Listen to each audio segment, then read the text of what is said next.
Yeah, right, dude. If we treat everything from now from live as live, then yeah, just have fun. Yeah. You got it, man. And thank you for taking the time to do that. Genuine. Yeah, right, dude. If we treat everything from now from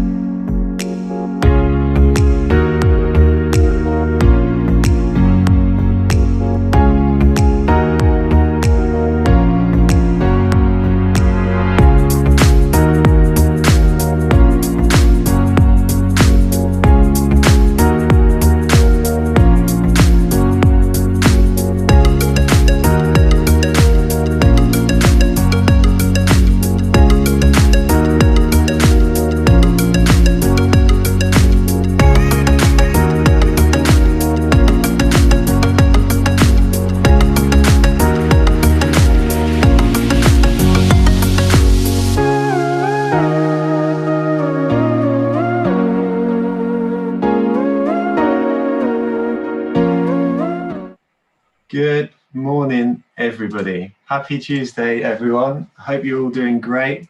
I hope life is treating you happy. I hope you're smiling. I hope the sun's shining. I'm going to get my little pointing stick out so I can get my camera in focus. There we go. So in honor of today's guest, I've loved this sort of thing which we do at the beginning of each session now, where we get your recommendations on something. And today, in honor of today's guest, I figured that we could get your favorite marketing campaign of all time. So your favorite marketing example of all time. So if you want to pop that in the chat box, and don't forget when you do that, to switch things over to all panelists and attendees, so everybody can see your comments, not just Harry and I.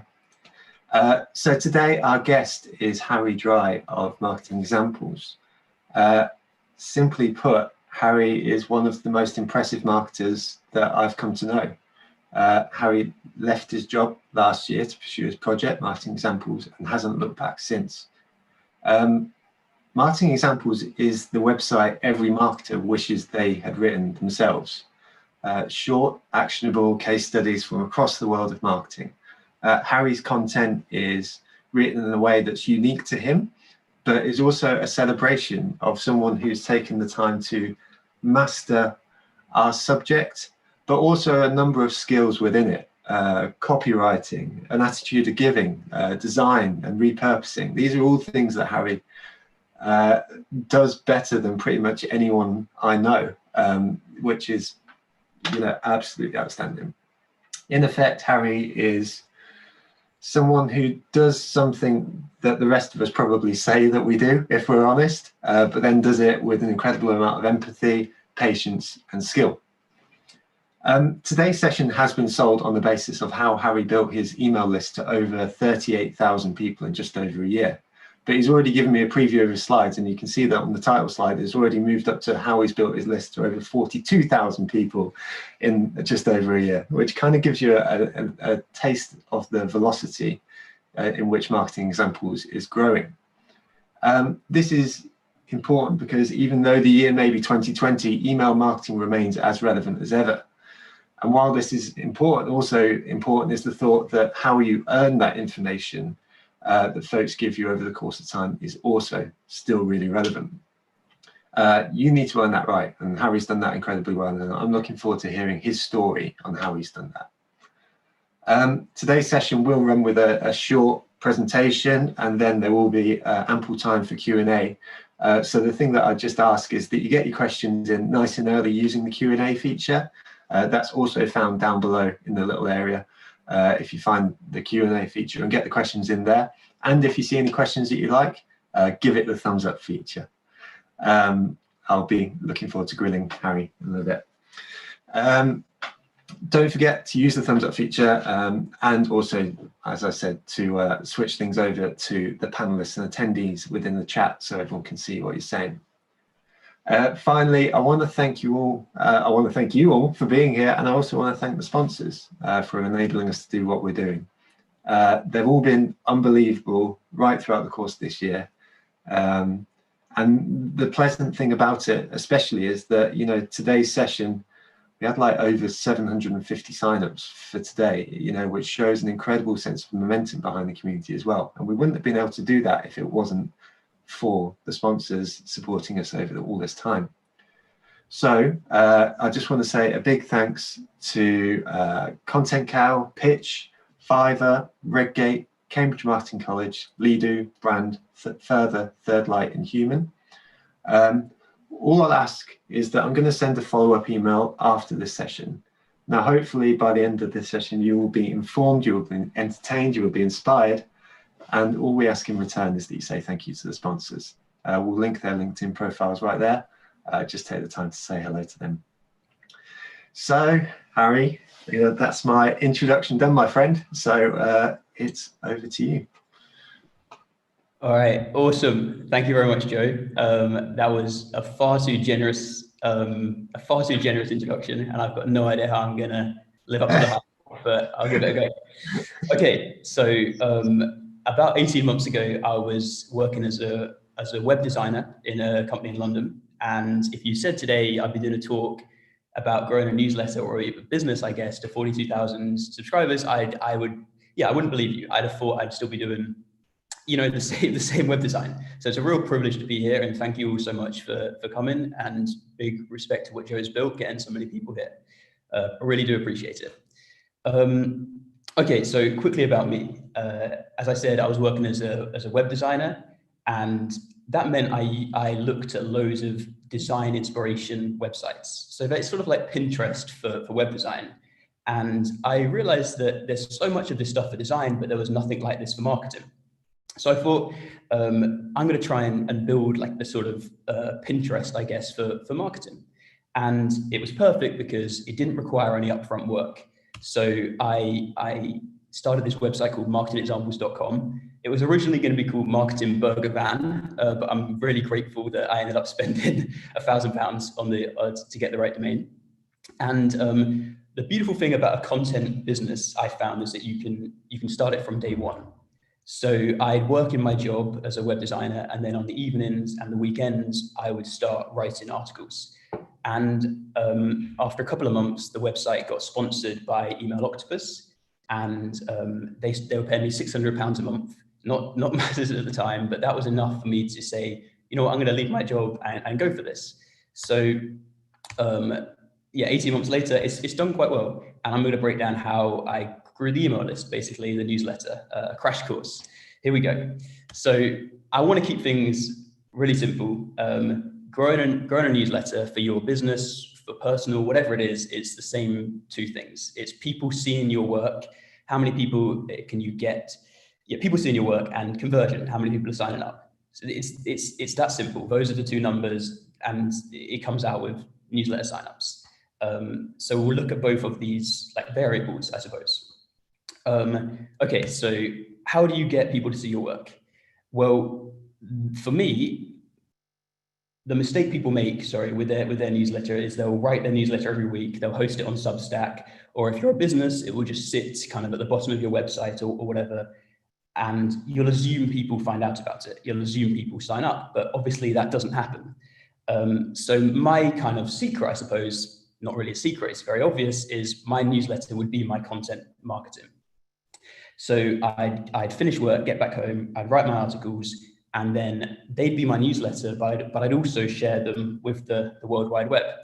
Now, I didn't have a following at all, and I'm not sure your businesses might not have followings either. I didn't have a following on Twitter, LinkedIn, I didn't even use Facebook.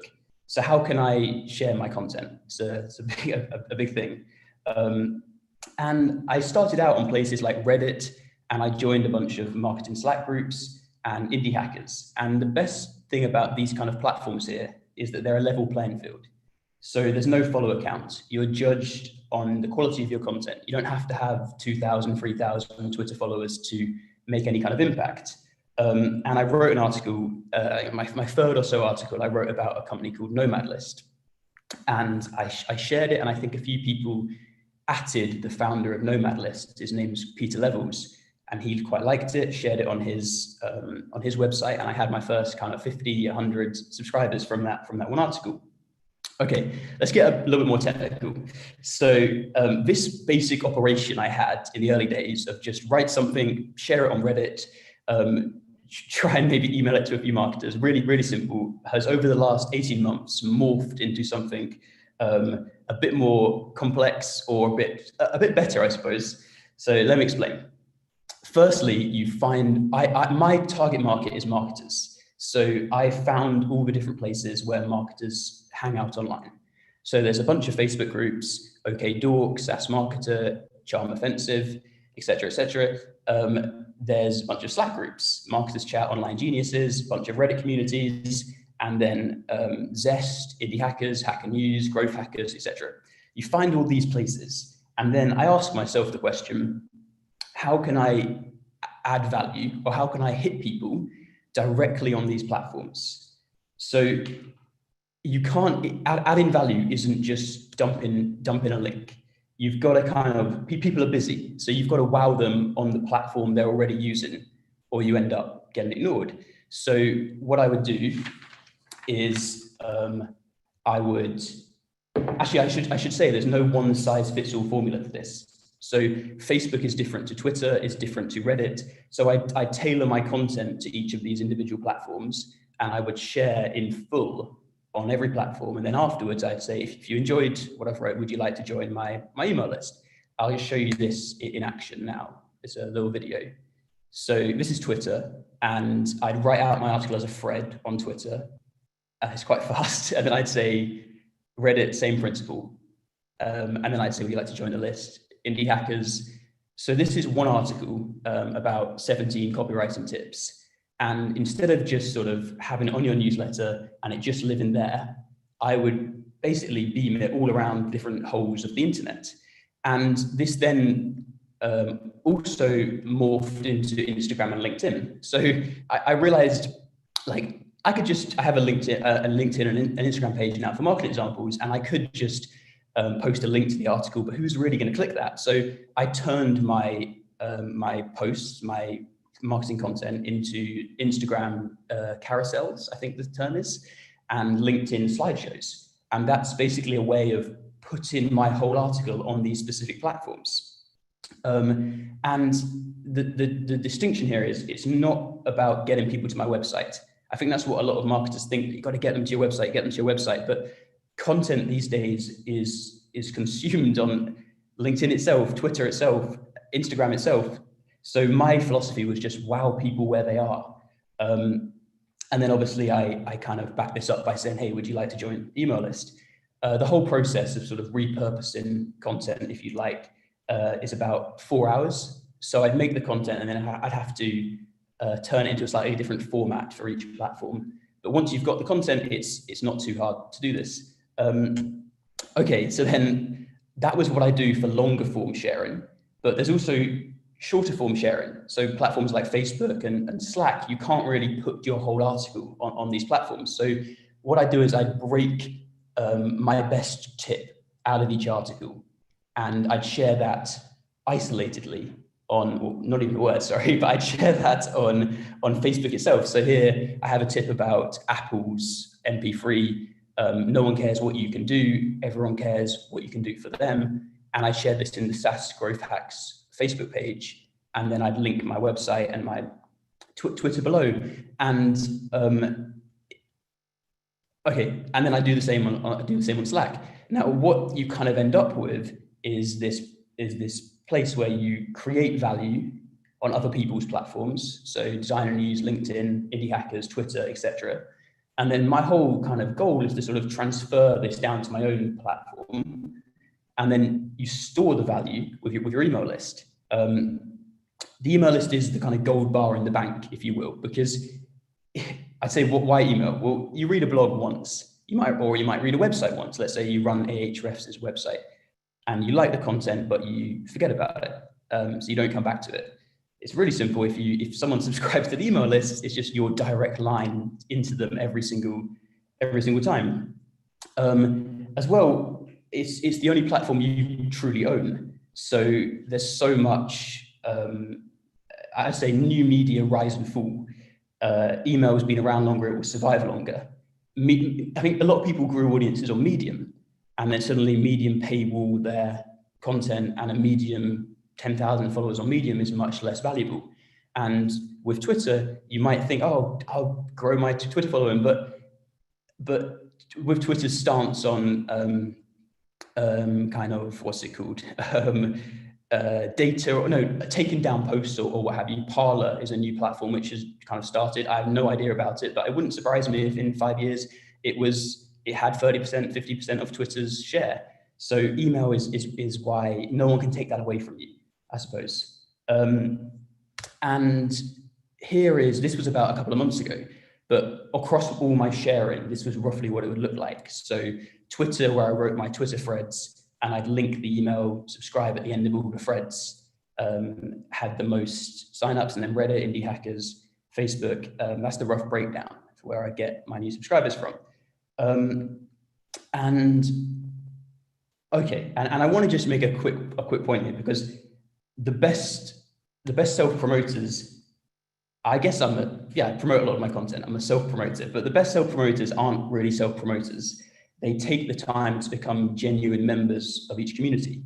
So a lot of what I had to do in the early days when I was starting out was to actually become a real member of Indie Hackers, become a real member of these Slack groups, and people not think I was just in there to promote my stuff.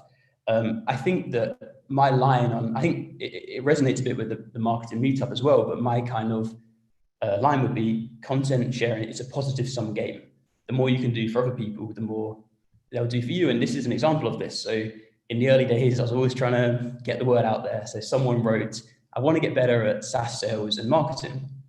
And I replied, hey, Shiv, I was in your shoes this time last year, started reading a lot about the subject. Here's some of the best stuff I found. Ahrefs, growth design, Everyone Hates Marketers podcast. I'm sure the marketing meetup will be on there now if I knew about it. And then I said, I got so into it that I set up my own thing, marketing examples, where I share short, sweet, real world examples of great marketing. 4 months into it, and I think it will help you out. But the point is that I'm being useful. I'm not just shoving it down someone's throat. No one appreciates that.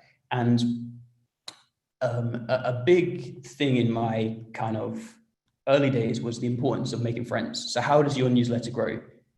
You need a few people, advocates, people who are gonna to help you out. So a quick side note story, but it's a useful one. There was someone called Steph Smith who works for Trends, website called Trends, and she posted on Twitter that she was in London and she was hosting a little meetup in London for her followers. And I didn't really want to go to it, but I thought, I'll go and meet a few people. So I went to this meetup and got to know Steph a little bit, and we got on quite well. And since then, she then moved to Trends actually, and she asked me to do a talk. And I said, for Trends. I didn't really want to do the talk. I was very busy, but I said, yeah, sure, I'll do this talk because I liked her.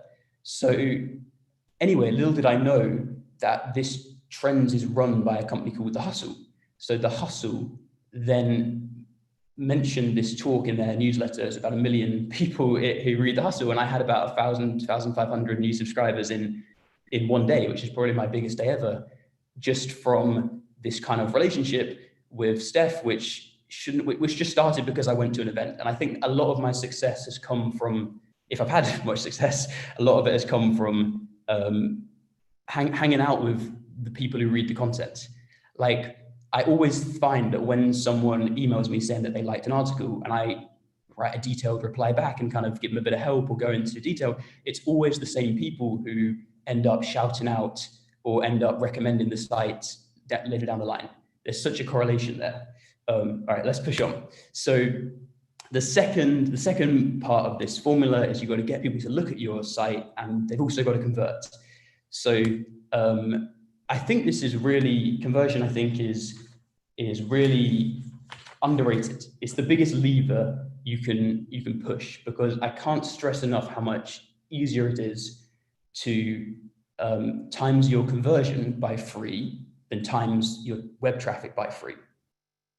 So just look at this example. Here we have 10,000 people.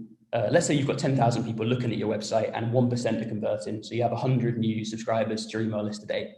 Now, the big boss comes in and he or she says, I want to get 300 subscribers per day. And a lot of people would say, oh, we've got to improve traffic by free. But you really don't. Your traffic can stay the same. It's just about improving the conversion of your email box or your product, whatever, what have you, by free. It's so much easier. So how do you improve conversion? Well, for a newsletter, the big thing is make something people want to subscribe to. It's that simple, but the simplicity is the thing which nearly all companies miss. So I've got an example from a company, but here's firstly a personal example. So a friend comes to me all the time and they'd say, I'm starting this startup newsletter, writing about startups every week, please subscribe. And it's shocking. There's no real reason to subscribe. It's not different from anyone else starting a startup newsletter. There's literally thousands of these things out there. So how do you differentiate yourself? Here's what I would say. Each week, I spend 50 hours analyzing a new startup trend. I share what I learned in a 5-minute email report. Would you like to subscribe? And this is actually the copy from a site called trends.vc, which has grown to, I think, 30,000 subscribers fairly quickly. And why has it grown? Because there's a reason, there's a purpose to it. It's not just everything for everybody. Now, let me give you a business example. So I love plants, and I bought a few at the start of this year, which haven't been treated too well. But I bought them on this website called Patch Plants. And this is not what they have on their website. But this is what most companies have. They say, subscribe to the newsletter, stay up to date on the latest news from our world. And of course, no one is going to subscribe to that. There's just no reason to. So what Patch say, which I think is brilliant, is stop killing your plants, sign up to our free houseplant parenting course, and receive 10 bite-sized lessons. And to summarize this in one line, it's you don't want to think about capturing emails. You want to think about creating something worth subscribing to. And that's what Patch do so well. Now, I can assure you without any hard data that the one on the left will convert maybe 1% of people, probably less, and the one on the right will be more like 2, 3, 4%. And that's a way of Patch competing against a company which has traffic which is 4 times as big, purely because they've just wrote something slightly different. It's such an easy lever to pull. So for me, when I started out, I didn't really have this lesson. So I had something really generic, like, why not join the weekly newsletter? And of course, no one was really subscribing. I quickly changed this to something personal because I'm an individual. That's an asset in a way. People like people rather than companies. So I wrote, hey, I'm Harry. Each week I share a new case study in my newsletter. It's short, sweet, and practical. 25,000 marketers read it. I'd love you to join. And then a lot of social proof below. And it was making my email pop up or whatever, what have you, realer. And this was a way I think conversion went from about 1 to 5% overnight with this change. So yeah, make something people want to sign up for. First point of conversion. Second point of conversion, you've got to make it easy for them to subscribe. Again, really simple, but people just miss this. So I've got a little video here. Hopefully it's not too fast. Basically, on my own website, Marketing Examples, there's 4 ways of subscribing. And from any given point on the website, you're only 1 click away from signing up. And I think if you're a business, it's a little bit different because your newsletter is not going to be your main thing necessarily. You'd much rather people perhaps buy a product, of course. But if you are a content business, this is, I think, how to do it. So there's 4 different ways you'll see now if this plays. So firstly, I've got a fixed navigation bar.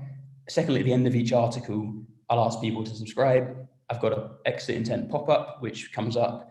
And finally, a subscribe page.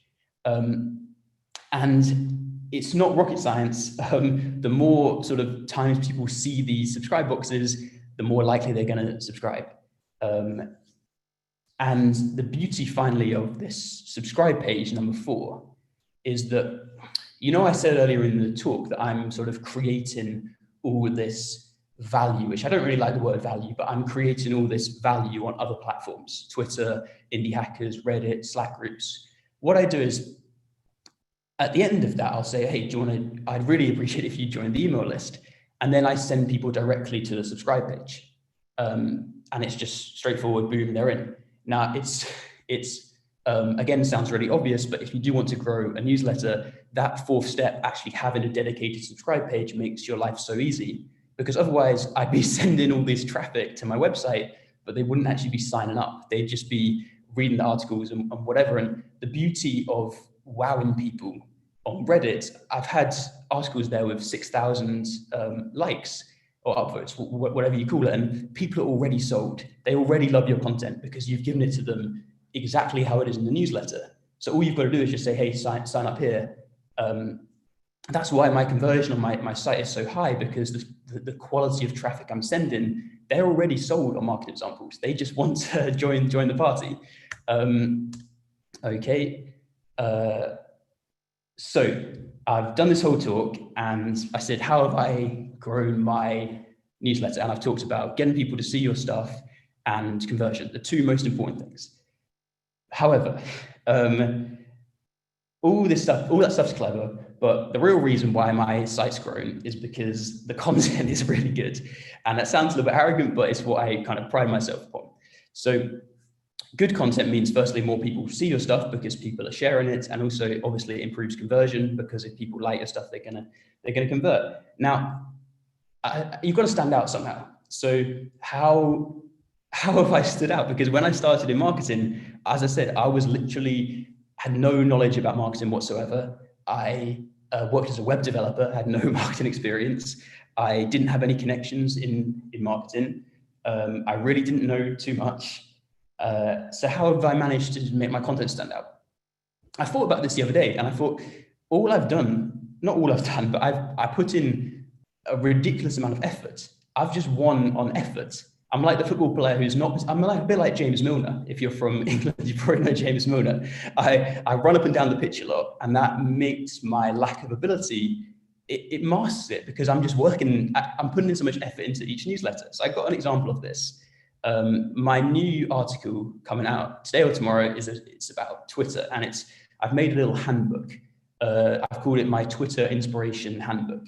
And I've basically read through thousands of tweets from brands, and I've pulled out the best ones and I've grouped them into categories. So one category is quick tips. Another category is threads, how brands do threads. Another category is ads, commercials. Another one is, okay, you get the picture. They're all grouped into different categories. And this is the current design file, which I'm working on for this article. All it is just hundreds of tweets. Memes is another category. There you go. Replies, brands replying in smart ways. Here's, okay, there's lots of tweets. That's the point I'm making here. And anybody can put this together. I don't think my skill is being particularly talented. Anyone who's working for a company could put this sort of content together. Twitter Inspiration Handbook. And this is all going to go into one newsletter tomorrow or today, whenever I finish it. And the point is that, yeah, the point's simple. I'm not showing you this to show off in any way, shape, way, or form. It's just how I've done it. How I've stood out is just by spending a lot of time on each edition. That's my kind of unique differentiator, I suppose.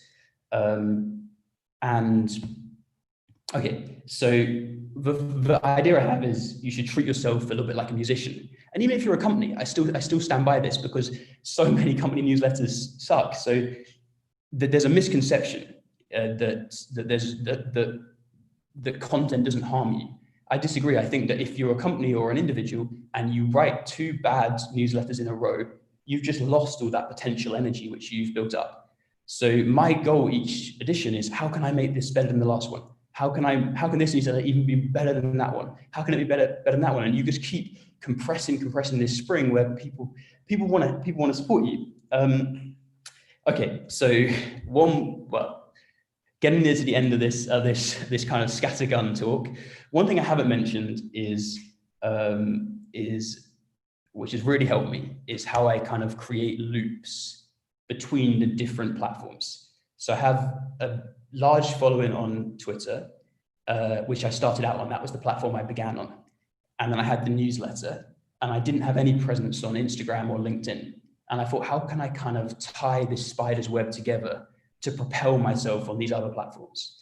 Or how can I connect everything together? So the first thing I realized is that your newsletter, when you write it, if you write something good, it's a real asset. You've got all these people who love the edition. What can you do with them?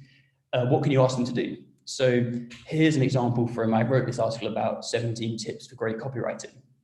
And on the newsletter, I had at the end of it, I won't lie, this one took me a while. If you enjoyed it, please show some love to the thread on Twitter.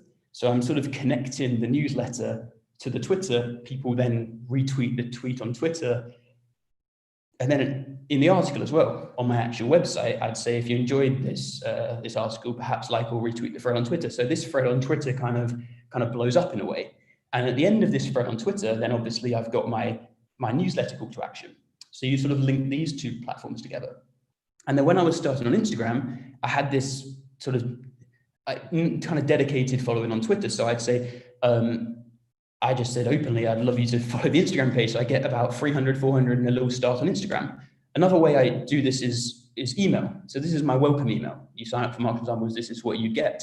And lots of it's about boosting open rate. The second paragraph here, the best place to stay up to date is Twitter or Instagram. So firstly, I'm trying to get the people who sign up to the email back onto my social media feeds in the nicest way possible. And then at the end, I've got this line saying, P.S. I'm down to connect on LinkedIn if you'd like. So again, how did I grow my LinkedIn? Well, I basically took all the people on my newsletter, well, not all, but about 30% of them end up connecting with me on LinkedIn. So it's a way of taking sort of hardcore fans of mine. Sounds like such a, a dick thing to say, because I don't see it like that at all. But I took the LinkedIn folk over to, I took the email list folk over to LinkedIn. Well, they'll then like the content on LinkedIn, which then shares it with all their friends, et cetera, et cetera. So it's these sort of interconnectedness, which I think definitely had a lot of merit to my limited success. In summary, how do you grow a newsletter? How have I grown a newsletter? Well, come up with a sharing strategy. It's probably the most important thing. Your content's not going to market itself. Conversion, so create a newsletter people actually want to read. Thirdly, how can you stand out? What can you say that someone else isn't already saying? And finally, loops. Use your newsletter to build your Twitter, use your Twitter to build your newsletter, use your Instagram to build your newsletter, connect it all together. And I think that's pretty much it. I hope you enjoyed it. And well, I did. I'm sorry it was a bit scattergun and a bit all over the place, but it's early in the morning. Yeah, cheers. Legend. Cheers, Harry. That was brilliant. I think you've gained quite a few more subscribers over the course of this session. Do you want to stop sharing screen, mate, so we can get us both? Honestly, mate, that was. You called it scattergun, but I think in there's just so much gold, and it's not without looking to denigrate anything you've done, but like, none of it is bonkers. I mean, the James Milner sort of like analogy is amazing, because like, this is what we all need to be doing, and it's not beyond people. But the fact you've done it and had such success is testament to someone who has put the effort into it. There was a comment from someone from Grace who said it's very hard to resent you for your success, because you've done it with such amount, because you're so humble with it, but you've also put the effort in, and like, I think that's true to every testament. There's a ton of great comments coming in as well, so do take a moment to digest those, mate, because you deserve it. There is also a bunch of open questions, so if it's all right, I'll yeah, 100%. So the first one is from my good mate James Sandbrook, and I noticed this actually on one of your most recent emails, that you mentioned open rates were changing because of the dreaded promotions tab. It's probably quite a simple answer, but how are you looking to address that challenge right now? Okay, so to be transparent, I think my open rate started at about 55-60%, and then over time it settled at about 50% for about 6 months, and then recently it dropped to 40%, where it's sort of sitting now, which is still really high. So I don't want to beat myself up about it, but it is a little bit concerning if the rate keeps dropping and dropping. Firstly, if you run a business, it's that high because I'm very new. So I've only been going for a year. So look at me in 5 years' time, and I'm sure it will have come down to more normal levels. How have I addressed this? Well, the first thing I did was I spoke to my email service provider. So Email Octopus run my newsletter. I host it on them. So I emailed them and said, my open rates dropped a bit over the last couple of editions. Is there anything you can help me with? And he mentioned a couple of quite technical things about DKIM. And honestly, I can't remember, but we went for it in about 2 hours and we tweaked a couple of things which he said would work. So the first thing I'd say is chat to whoever's running your newsletter. And the other thing I think is just being honest with your subscribers.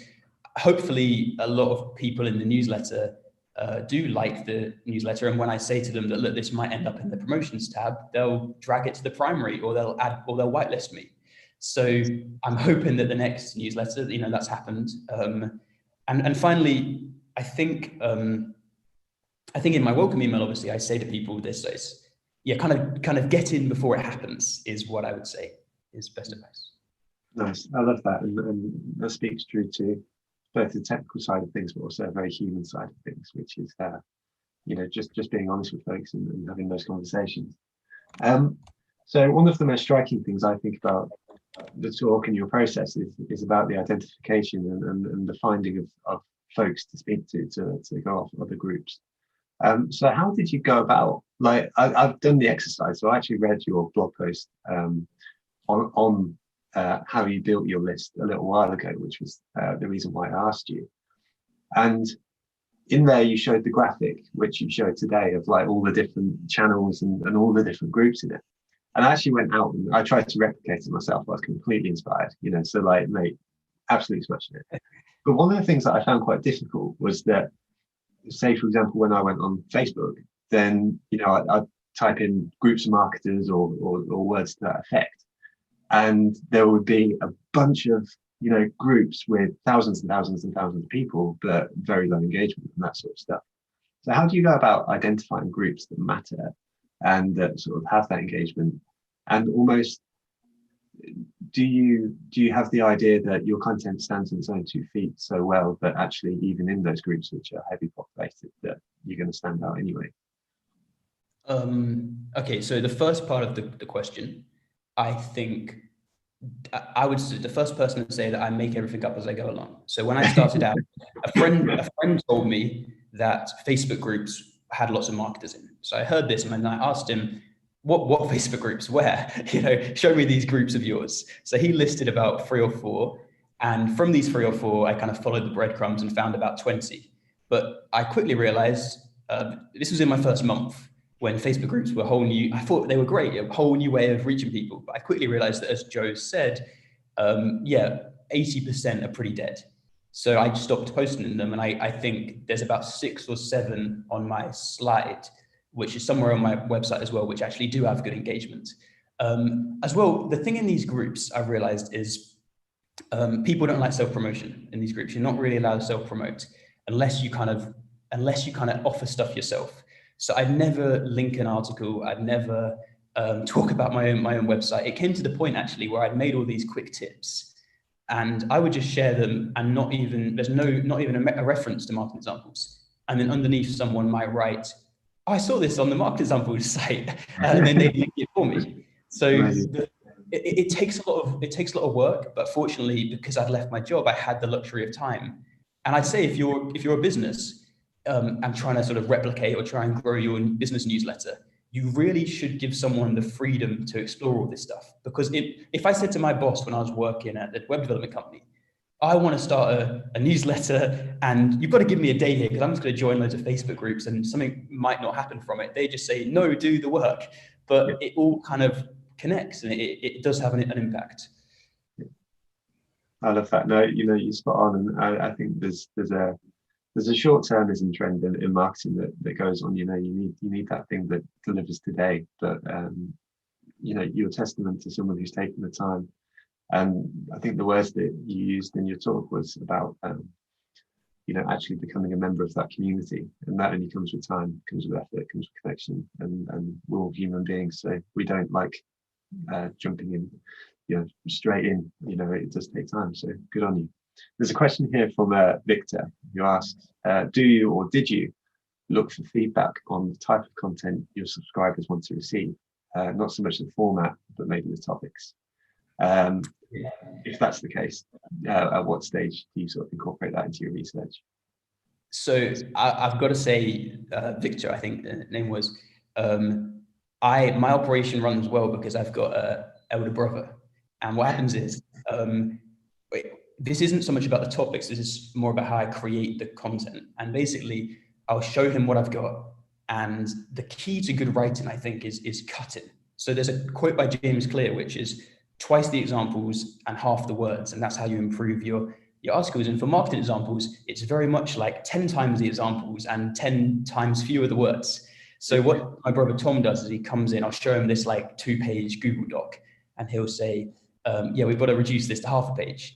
So feedback has been so crucial in any sort of success I've had, and it's come from a good friend and a brother. But it's the same thing. You can replicate that in a company. I think just the importance is to sort of drop your ego and acknowledge the fact that someone reading your work is probably going to know better than you. In terms of topics, have I got feedback in terms of topics and what to write about? A little bit. So there's been one article specifically where a subscriber sent a strategy they were doing about Unsplash, which I just said, this is amazing. I'm going to big you up and put this straight in the newsletter. Other than that, to be honest with you, not massively. And I'm not sure that's the right answer or the wrong answer, but I just got to be honest. An answer, and I think there's a lot to be said for you've already said about making up as you go along, and that's okay. It's got you pretty far already. So I think that's a good thing. How do you, in that case then, how do you actually find your inspiration for your articles? What's your thing? Okay, so I have the analogy, I'm like a police dog sniffing for drugs, and the drugs are the marketing examples. I just honestly, anywhere and everywhere. So I'll give you an example. It was my mum's 60th birthday a couple of weeks ago, about a month ago. And we went to a really nice restaurant, went to a Michelin restaurant for the first time. And the waiter started telling us this story about how the Michelin guide was, what was the story? It was about how the Michelin guide was started by Michelin, the tire company, to promote their tires, because back in the day in France, no one was driving anywhere. So they made this guide with all the best restaurants to encourage motorists to sort of travel far and wide. And I thought, oh, that's really good content marketing. So my next article, I had that in as an example.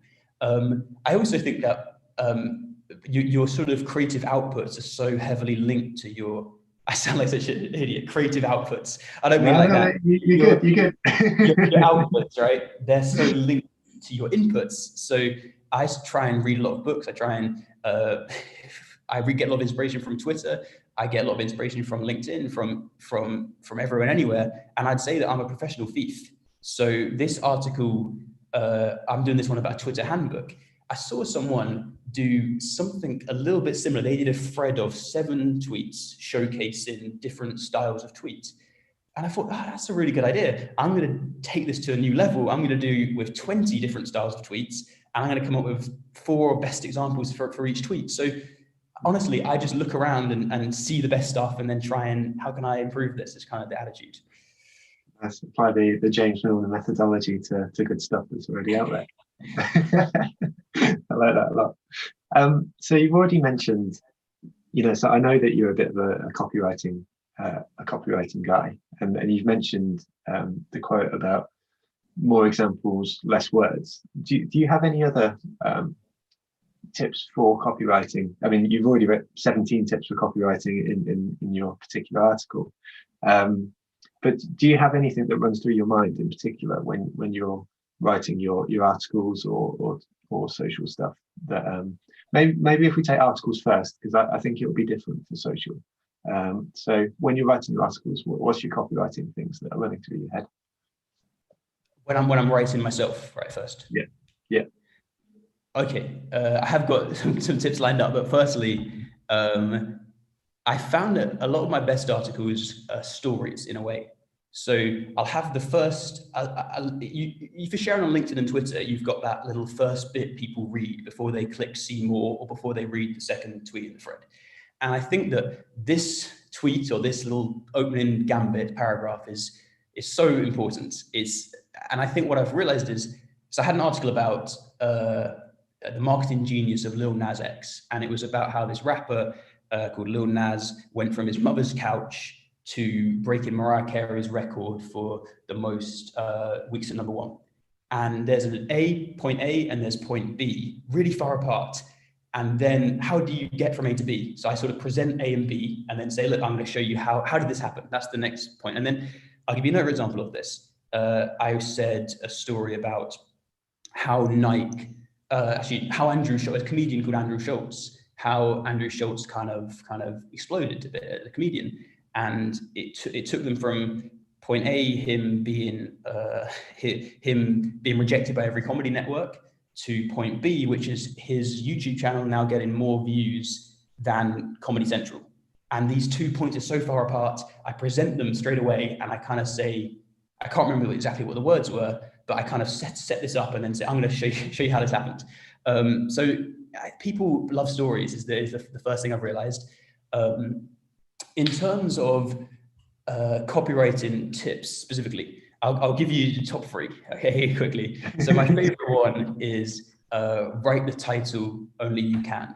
So what can you say about a problem which you solve, your company solves, that no one else in the world, in the whole wide world can? So I saw a company called Fast, a payments company. And on Twitter the other day, they did an A/B test live on social media. The first title was Fast boosts conversion by up to 25%. And the other title was One Click, No Passwords, the world's fastest checkout. And they said on social media, one of these is converting 100% better than the other one in terms of people starting the trial. And obviously, not obviously, but the answer is One Click, No Passwords, the world's fastest checkout. And I think that's because that's the title which only they can write. I could start a payments company tomorrow and kind of bullshit that I could boost conversion by 25%. It means nothing. Anyone can spin that up on a website. Okay, 2 more. I'll say get specific. So don't say, let's say you're an energy company. Don't say save more on your energy bill. Say save an average of 33% on your energy bill. I also think copywriting is selling. So 3rd tip here, a lot of people romanticize what copywriting is, but the goal isn't to be clever or to be cute. The goal is to inspire action. So I'm on this Reddit forum all the time called Reddit Copywriting. People post really smart stuff to there, like, oh, look at that wordplay, look at that joke. But what the top comment nearly always is people will say, yeah, but has it sold anything? So don't obsess about trying to be clever or cute. Just it's got to inspire people to click buy or people to read more or what have you. And then finally, one for luck, I would say clarity above everything is recently I did this big kind of article about companies' landing pages, and I looked through about 200 and I worked with a professional copywriter and we tried to rewrite their landing page. We chose the top 9 for this. And what we found was on about 40% of these pages, it took us about 20, 30 seconds to realize what the product actually was. And it shocked me, and it made me think, forget all the smart tips, just it's got to be clear. And if you're not doing that, yeah, that's the first thing I think to address. Nice. Mate, the comments are coming in. Jordan, who I know is a copywriter, says that she wished she could distill this and give it to her clients when they ask about copywriting. I feel like maybe we'll just do a snippet on those little copywriting tips, because that was amazing. And then there's Kelly, the amazing Kelly Molson, who's now got 2 weeks in a row with a mention. She says, how many people on this call are wanting to hire Harry right this minute? I think you got at least 3. Well, in fact, there's a lot more coming through now. So, mate, you're doing all right. So there was a point there which you raised about the story of the comedian. And I was just curious, really, when it comes to building your audience and building the newsletter list and building hype around you, I saw on that particular story that the comedian in question actually retweeted you once you'd posted out the Twitter thread. So with that in mind, how important is it in your mind when you're going through this process to get these folks and get these stories told by the people that you're telling the story about, and do you put any extra effort into sort of getting in touch with people and say, hey, have you checked this out? Or do you just let Twitter do its job and kind of leave it from there? That's an interesting question. Okay, so I'll start with a slightly different story about this topic. There's someone called Justin McClawcley. I can't remember the person's name, but Justin Mc somebody or other. And honestly, he's built an email list from about 0 to 5,000 very, very quickly. And what he's done is he basically writes email newsletters about all the tweets from certain people. So it'd be like the mind of David Perel, who's a kind of biggish name on Twitter, and he'd summarize David Perel's content into the top sort of 10 tweets or 20 tweets and what can you learn from them. He's done this for tens of other, honestly, 15 people or so now. And what often happens, as Joe's kind of said, is that these people are kind of flattered, I suppose, someone wrote about them, and they'll end up sharing it to their huge audience. And that's how Justin's newsletter's grown. So I think it really is a definite tactic.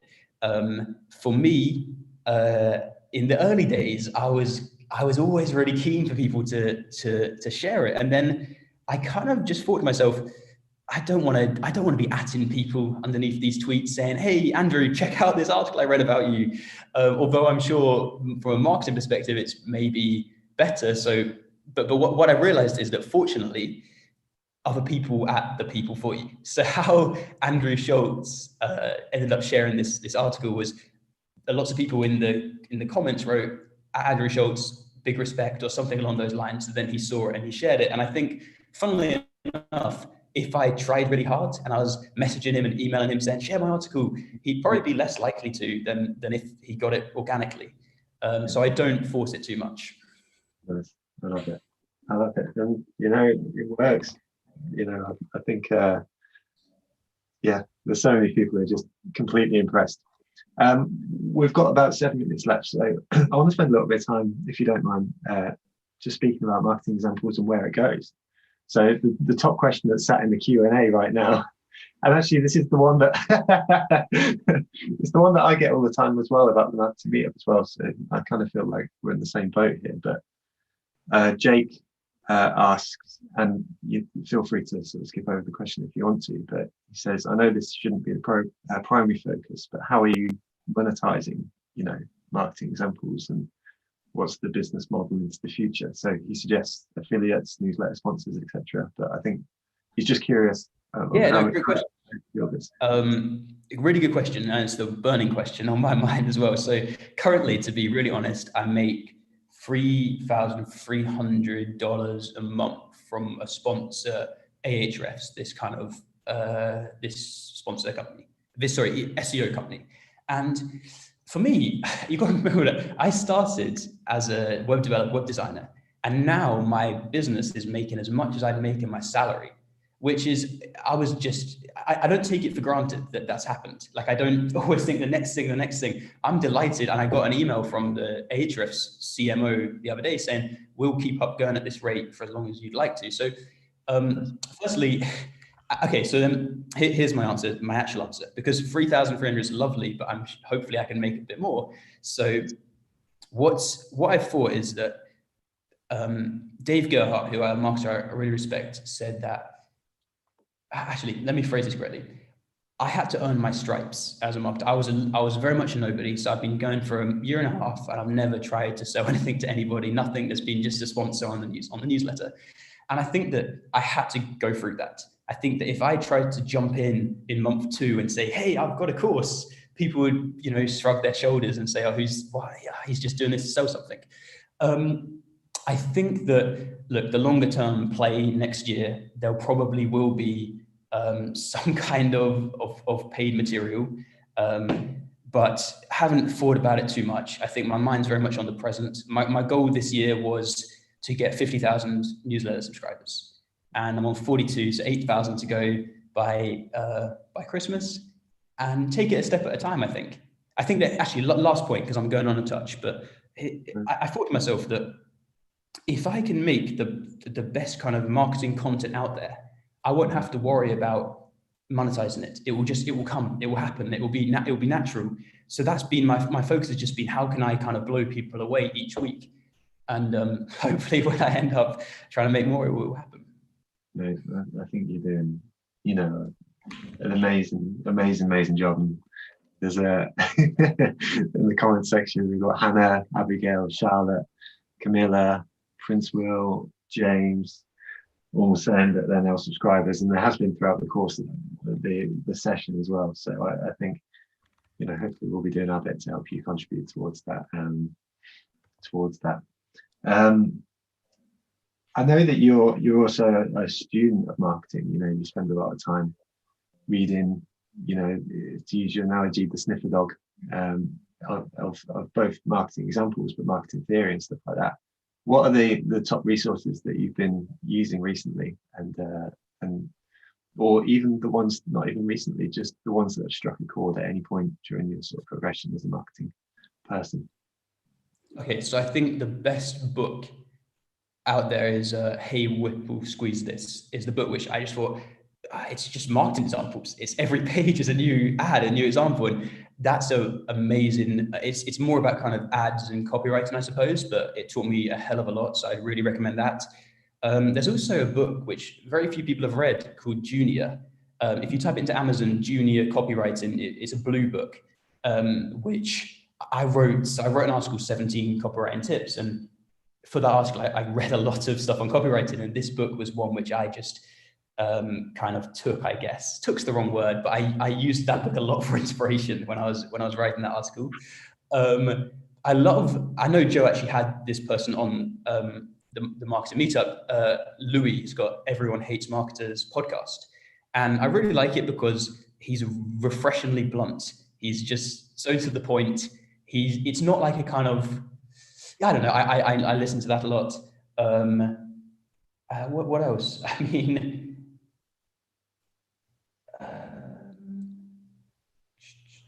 I think Ahrefs, if you're into SEO, Ahrefs YouTube channel is amazing. I've got one. Growth.design is kind of UX stuff, but it's an unhidden gem. I'm just gonna put it in the comments. If you just type growth.design, they've got some amazing case studies about UX, and it's by two Canadian people who I think are it's really good. And finally, Julian Shapiro has a growth guide. If you type that into Google, I think that's also really good. Steph Smith's got a course on content. If you type Steph Smith content, it's a really good course. I don't know. That's all I've got. I mean, that's a pretty exhausting. I think we're going to be keeping people fairly busy for the rest of today, at least. So, I love it. And I think we'll close on one question, Harry. Which is, I think one of the things that you've done with your newsletter, and as we spoke about this as a newsletter webinar, you've obviously honed in on your newsletter copy. So do you have any tips for folks who are putting together a newsletter or whatever it may be to sort of make it engaging, as you've sort of created this amazing thing over the course of time? Firstly, again, far too generous. And this whole community seems to be like you built up loads of people who love the marketing meetup, but I do. So I think that the biggest mistake companies make is basically having no personality, having no real person behind their newsletter. So how have I grown my newsletters in the way I have? Honestly, it's because there's a real person signing off every email. There's a real person answering every single email. It's not, so if you're running a business or starting your own newsletter, put yourself at the forefront. People prefer humans to companies, to be blunt. So if I was running a newsletter for a SaaS company, I would dedicate a member of the staff to write, or employee, CEO, whatever it is, to write the newsletter. And it would be from them every single week, and it would be something they could be proud of. It wouldn't be a company, we've got to get this done before. This is your baby, and you go for it and grow your own following off the back of it as well. I think that when you're giving employees kind of what's the word? When you empower them, when you free them, when you empower them, they then go crazy. The best example of this is sorry to keep mentioning them, but Ahrefs. The trick they do is their employees are advocates for their own company. So whenever Ahrefs writes an article about SEO online, it will be shared by their head of content called Joshua and whoever wrote the article, and Tim, who's the head of marketing there, and they all get together like a kind of boy band or a girl band for a girl company, and they share this and they work together to promote this piece of content, and it's so much more valuable than just a company tweeting out a link or a company writing a newsletter. I love it.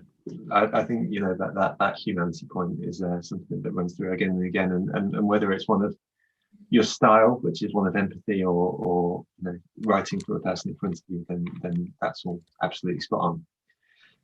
So, folks, we've used up our time with the great Harry. Mate, absolutely outstanding. And so this is actually, as much as I've been following Harry for a long, long time, this is the first time we've interacted over email, but I'm sat here as pleasantly surprised by how humble he's been throughout the course of the session.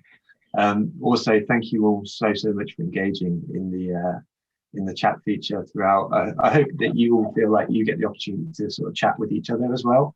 There's really, as much as this virtual world is great in that we're able to open out our arms to lots of folks, hopefully you feel like you've got that connection too.